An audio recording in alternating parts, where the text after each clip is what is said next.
yesterday it was a day full of exciting moment, full of feelings. Because as I told you, never been here, never been in a production factory, never been in the field. So having the chance to see the tobacco from the seed to the field and touching it and smelling it, it was unbelievable. And also the finishing with the experience of blending my blend, putting my hand in the tobacco was amazing.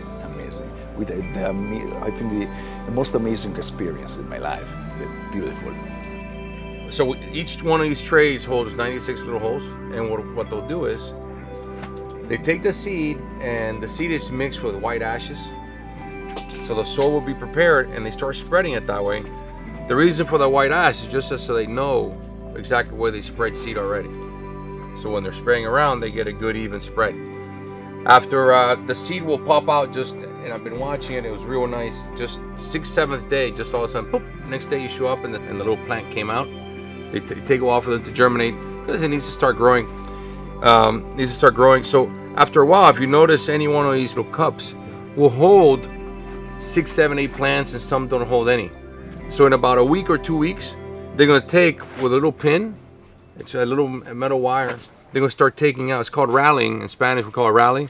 Take out all the little ones and just keep the best one. So now it's all about survival, the whole time it's about survival.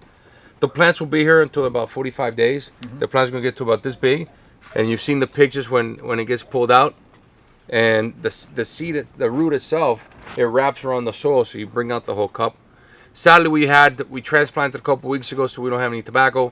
And it just depends on the weather. Normally, you would see tobacco that's big, and we see tobacco right in the drying and the curing barns. We're not going to see that this trip. We had, when the first seed bed was ready about 60 days ago, there was a huge storm. So all the seed beds were ready, everything was ready to go, but the fields were all flooded. We had a storm that lasted 4 or 5 days, so they had to throw all the tobacco away. So now you're going to see tobacco that was planted on January 11th, January 12th, which is only a couple weeks old, but you see how quickly that tobacco grows. And we'll get to see it as well. I've been watching that progress the whole time. Hi, I'm Lorenzo, and I came from Italy, and what I do is I am an importer.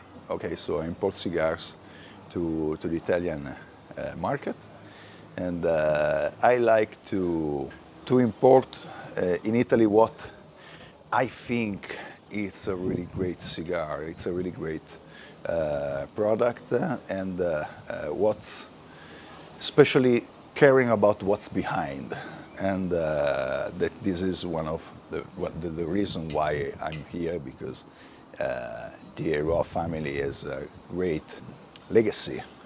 It's beautiful and great to be here. Sold out. Good business people you have. Sold out. All right, tobacco barn or the curing barn. This whole structure only holds about 1 acre, 1.5 acres of tobacco. It's costing right now these about $50,000 to $80,000 US to build. They're super expensive to build because there's so much wood that's being used. So tobacco is going to sit here for 45 days. It's trying to go through a different process. You're trying to get rid of all the green, the chlorophyll. You're trying to cure, and you're trying to dry the leaf at the same time. But weather is crucial.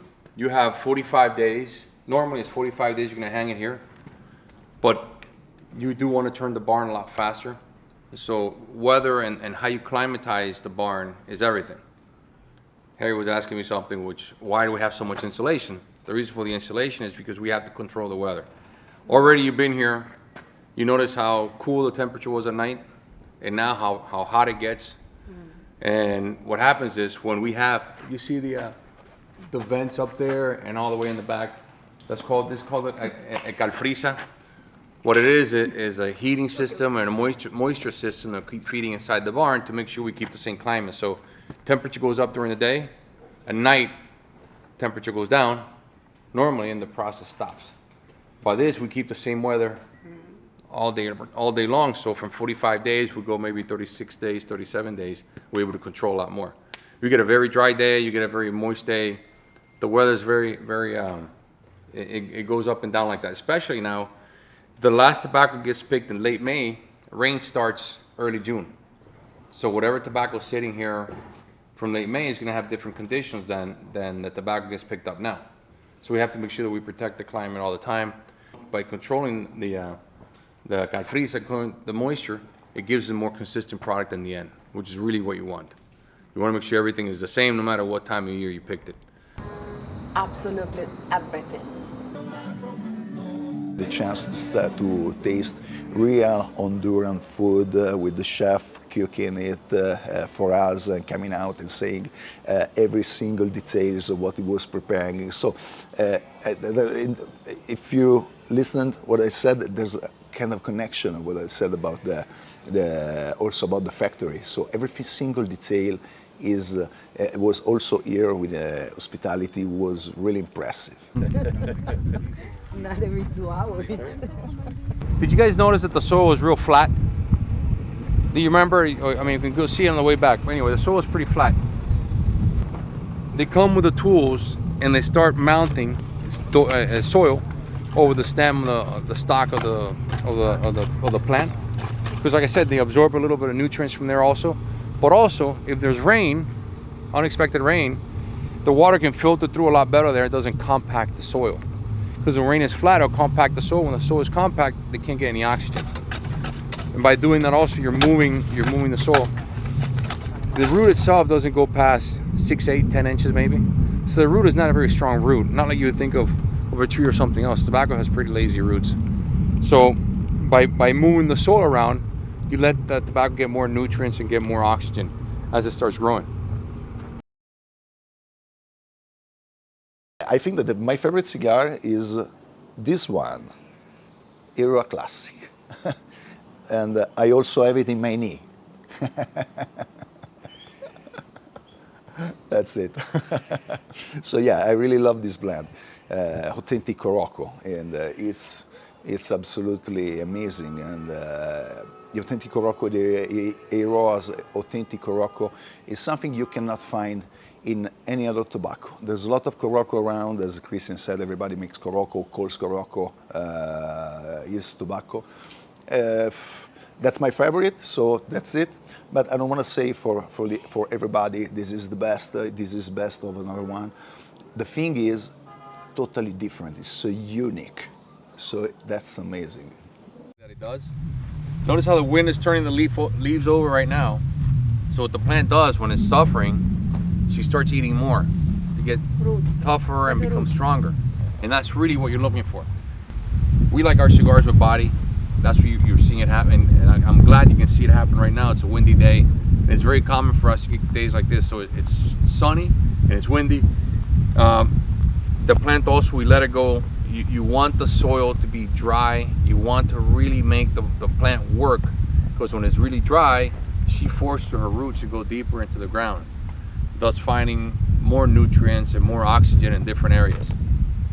What makes my father so incredible in what he does, he's 86 now, so at his age, he doesn't care about money. He wants absolute perfection. There's no business decision with anything that he does. First to him is the end result, because now he's like, hey, you know, I want my last 5 crops, my last 10 crops to be the best I ever had, and I want to be remembered for that. So his thing is legacy and producing tobacco. That's so good. But the tobacco plant, when it starts growing little plants off the side. They're called suckers. So we're always tearing those off because all they do is steal nutrients.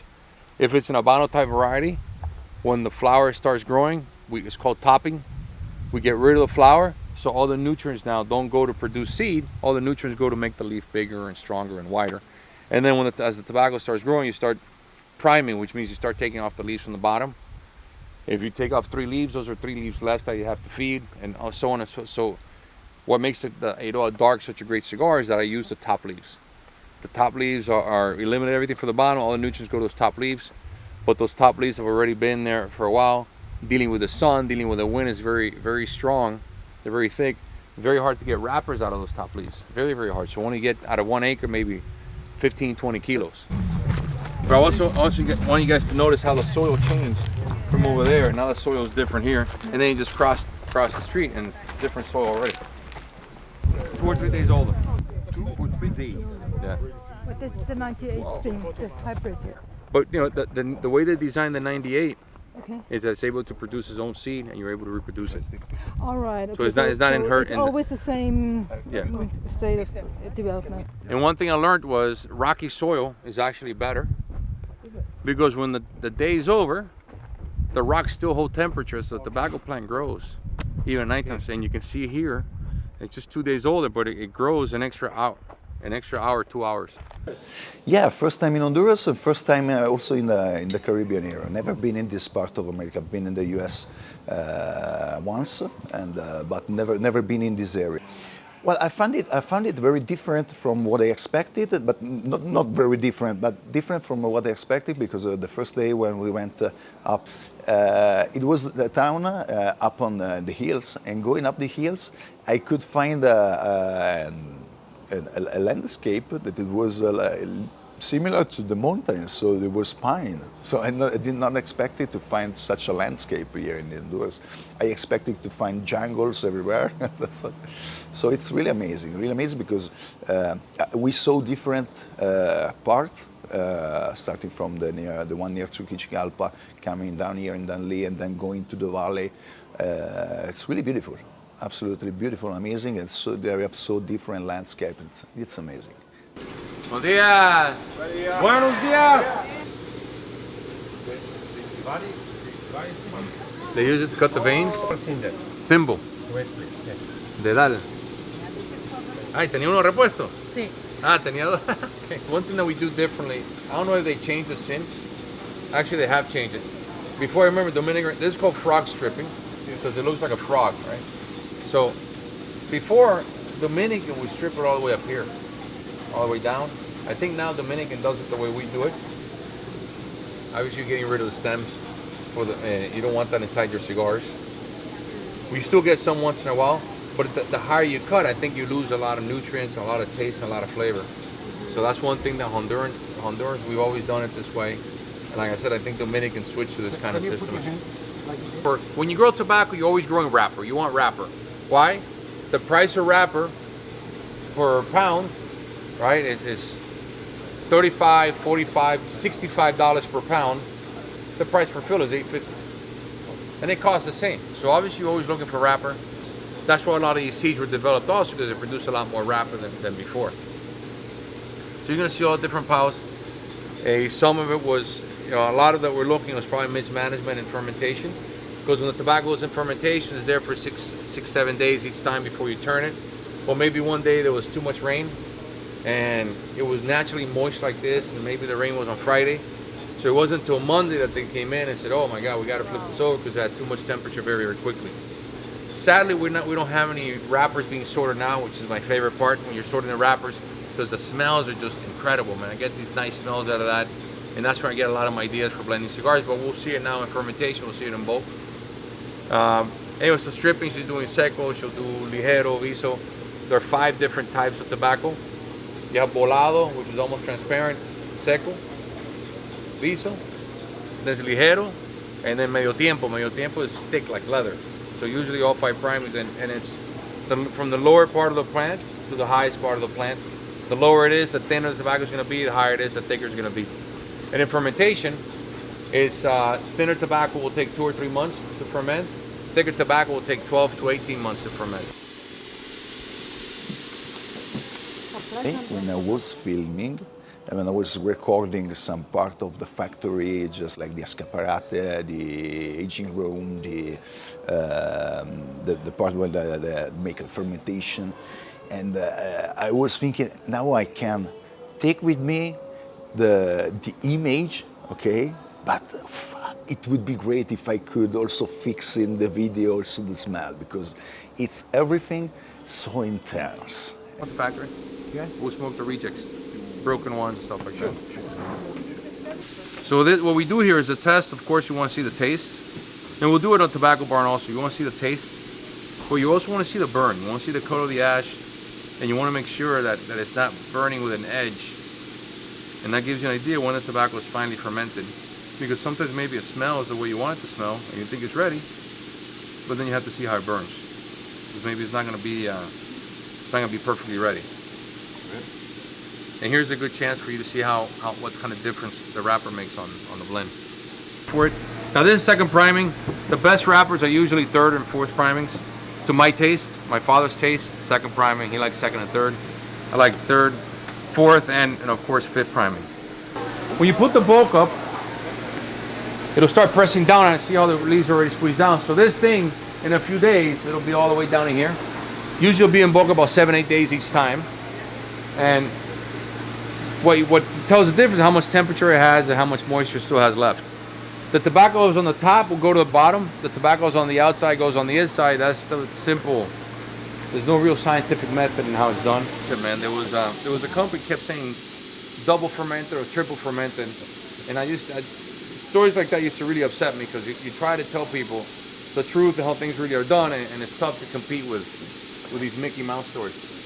Yeah, my father likes to ferment tobacco all the way, and it's a big difference between him and I. You know, I think I like to get it to about 85-90% because I like body, but he doesn't like cigars with body, which is really why we're able to work well together.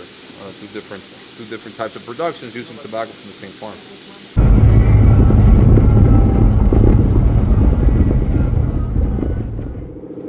Does everybody here blow the smoke out their nose when you smoke cigars? Of course.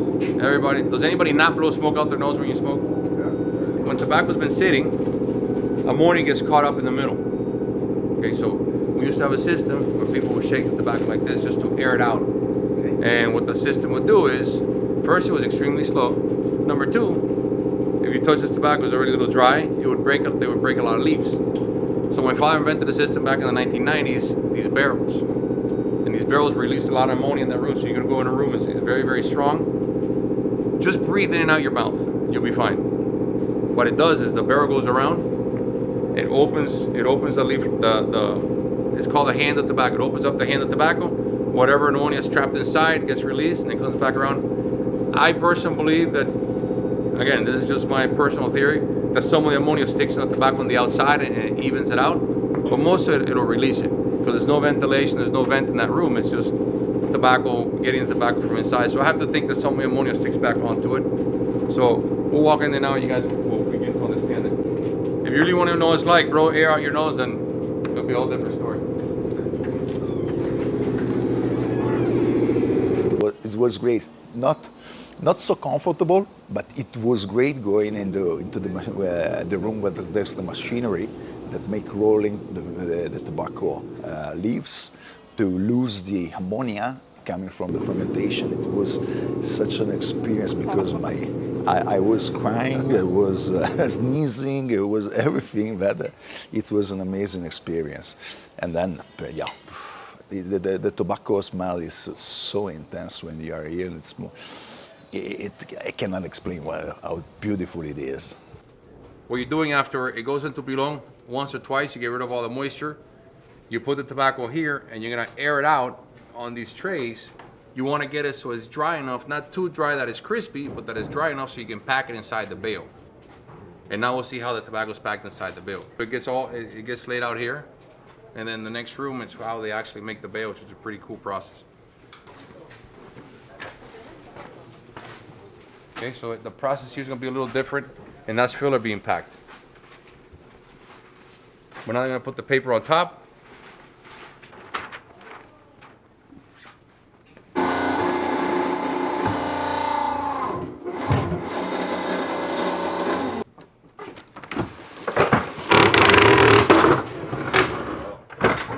That's where they sew it all up, and that's it. Then once the tobacco is in the condition from here, it goes to the bale. You can age it for 100 years if you want to, or 300 years without exaggeration. Tobacco has the same qualities as paper. If you keep them in the right moisture, right humidity, right everything, it'll last forever. For the tobacco, for the cigars for like Eiroa First 20 and the Eiroa Classic, I do age the tobacco about 3 years to 4 years. I keep it in a bale because I want it to be. When I first came back into the business, I had such a reputation for full body cigars. I wanted people to trust me, and I wanted to come out with cigars that were just medium body. And then that's when I got excited with the dark. I could finally start making full body cigars again for people to enjoy. And unfortunately, I can't make that many of them. But we do sell the tobacco for 3 or 4 years. for that precisely because it tones down the strength. But for the dark, I don't age it very much. You know, from the dark, it will probably go from here straight to the factory. Yeah.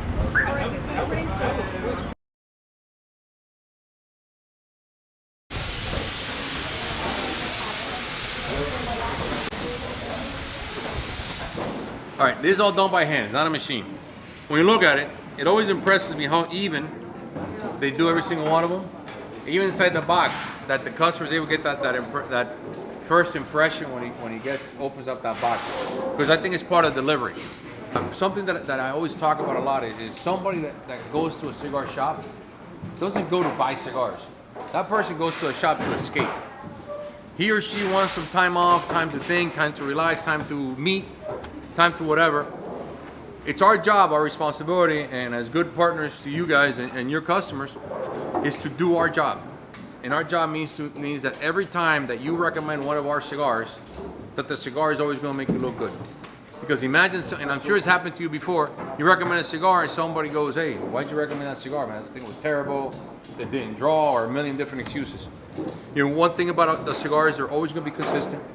They're always going to match inside the box, because this tray is going to have a different color from this tray. All right? There's a threshold to the colors. So all the 6s have to go in one box. All the 7s have to go in one box. All the 8s go in one box. But never a 6 with an 8 in color. I mean, does that, Right. hopefully that example makes sense. Right. Because tobacco is going to give you different colors. We've seen the filler, you've seen the different tobaccos when it's being processed. Tobacco does have different colors, so we just have to make sure that everything matches and it looks real nice, real clean. They are the last ones that see those cigars before your customer sees that cigar, that box. So whatever she does is, whenever I haven't seen it, you trust that the cigars look good, but they understand their responsibility. So when they open this box, all the cigars are going to be perfectly matched. They're going to look just right. Buenas tardes.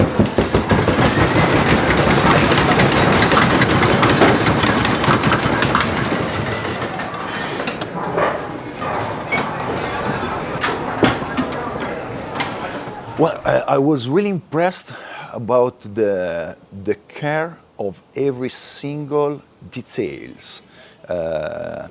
Again, starting from the field, but getting into the factory, you really feel the passion and the attention to every single details that the CLE company put in every single step of the production. From the boxes, of the selection of the tobacco, the rolling, sorting, so everything was great. That was really, really impressive. Okay, how you doing, Lorenzo? Right? All right, so we'll start right here with the wrappers. Yeah, more mild. Habano is probably going to be on the more higher end. The next master blender right here, Lorenzo. It works, but I think that the warm of the end Okay, yeah. make you feel better the aroma. That's a good point. Yeah, the heat. That was such a big surprise, and yeah, it was great having the chance to choose which kind of tobacco put in your cigar. That's amazing. Yeah, absolutely awesome. Too fresh. I would not taste. It's very flat. I would keep it for the 4 or 5 months before it's very Grazie. What do you think? Let's see what we got. But on the That was the worst speech ever. You much better. Nah, listen. Okay. I've been doing a lot of talking. I want to hear other people talk. oh sure, And dance at the same time. sure. It's everything in one day. So many exciting experience, and I'm so grateful to you all. And thanks.